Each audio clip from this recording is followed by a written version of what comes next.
మీ అందరికీ కూడా క్రిస్మస్ శుభాకాంక్షలు. Happy Christmas, merry Christmas. యేసుక్రీస్తు ప్రభువారు లోకమునికి ఎందుకు జన్మించారు? పరలోక మార్గాన్ని చూపించడానికి జన్మించాడు. లోకరక్షకుడైన మన ప్రభు అయిన యేసుక్రీస్తు మనలందరినీ పరలోకానికి తీసుకువెళ్ళడానికి ఈ భూమి మీద జన్మించాడు. యేసు నేనే మార్గమును, సత్యమును, జీవమును, నా ద్వారానే తప్ప ఎవడను తండ్రి యొద్దకు రాడు అని యోహాను 4:6 చెప్పడం జరిగింది. పరలోకములో అడుగు పెట్టాలంటే అది కేవలము ప్రభు అయిన యేసుక్రీస్తు ద్వారానే అడుగు పెట్టగలము. ఈ భూమి మీద జీవిస్తున్న వారందరికీ చనిపోయిన తర్వాత పరలోకం వెళ్ళాలని కోరిక ఉంటుంది.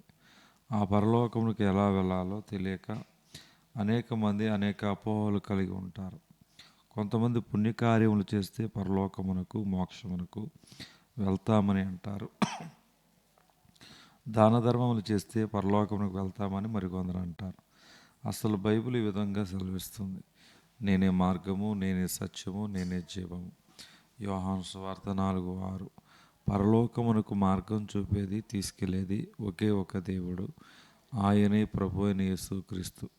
ఈ భూమి మీద జీవిస్తున్న నీవు అనేకమైన పాపములు చేస్తే నువ్వు పరలోకములో అడుగు పెట్టలేవు. మరి ఎక్కడికి వెళ్తావంటే నరకమునకు వెళ్తావు.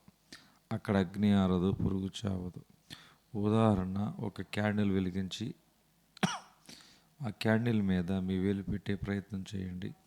ఆ మంటను మీరు తట్టుకోలేక వెంటనే మీ వేలు తీసేస్తారు. అంత చిన్న మంటను మీరు తట్టుకోలేకపోతే యుగాయుగం వరకు నరకములో మీ ఆత్మ కాలిపోతుంటే ఎలా తట్టుకోగలరు? ఒకసారి ఆలోచించండి. నీవు నరకమునకు వెళ్ళకూడదని, నేను పరలోకమునకు తీసుకువెళ్ళాలని సాక్షాత్తు దేవుడైన యేసుక్రీస్తు నీ కొరకు, నా కొరకు ఈ భూమి మీద జన్మించాడని ఈ క్రిస్మస్లో గ్రహిస్తావా?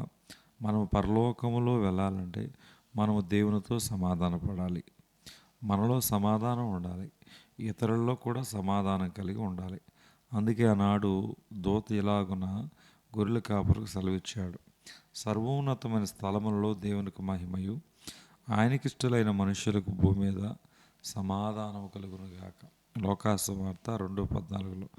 యేసుక్రీస్తు జన్మించింది మనలని దేవుడితో సమాధానపరచుటకు. 2, మనలో మనం సమాధానం పడుటకు. 3, ఇతరులతో సమాధానంగా జీవించుటకు.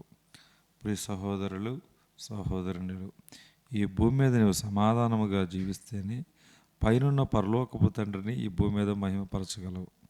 అలాగే సమాధానము గల హృదయముతోనే పరలోకములో అడ్డు పెట్టగలవు. సమాధానపరచువారు ధన్యులు, వారు దేవుని కుమారులు అనబడతారు. మత్తయి సువార్త 5:9. పరలోకములో దేవుని కుమారులు, కుమార్తెలు మాత్రమే ఉంటారు. యేసు ప్రభు నిన్ను పరలోకమును తీసుకువెళ్ళడానికి 2000 సంవత్సరముల క్రితం నీ కోసం పశువుల పాకలో జన్మించను.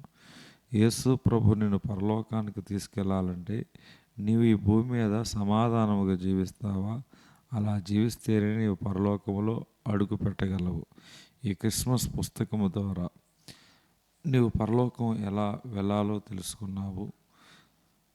ఈ క్రిస్మస్ ప్రసంగముల ద్వారా పరలోక మార్గానికి నీవు ఎలాగ వెళ్ళాలో తెలుసుకుంటున్నావు. ఈ క్రిస్మస్ బోధల ద్వారా దేవుని రాజ్యమునికి ఎలా చేరాలో తెలుసుకుంటున్నావు పండుగ దినాల్లో. కాబట్టి నిన్ను పరలోకానికి తీసుకుని వెళ్ళే ఆ యేసుక్రీస్తును ఈ క్రిస్మస్లో నీ సొంత రక్షకునిగా అంగీకరిస్తావా? అంగీకరించి నీ ఆత్మక రక్షణ సంపాదించుకో. దేవుడు క్రిస్మస్ ఆనందం, సంతోషం మీకు దయచేయునుగాక. ఆమేన్.